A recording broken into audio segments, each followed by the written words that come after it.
রবিবার পুরসুরার হাটি উচ্চ বিদ্যালয়ে ত্রাণ শিবিরে বন্যা কবলিত এলাকার মানুষের হাতে ত্রাণ সামগ্রী তুলে দিলেন রাজ্যের মন্ত্রী বেচারাম মান্না।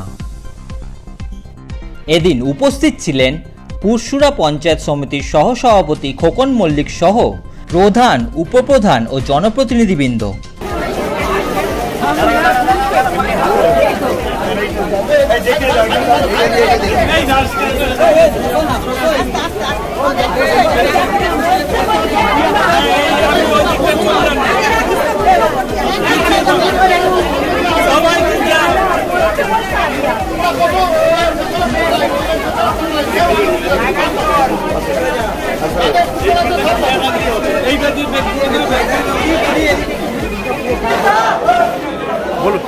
পুরসুরা ব্লকে শ্রীরামপুর গ্রাম পঞ্চায়েতে আমাদের এই সাঁওতা গ্রাম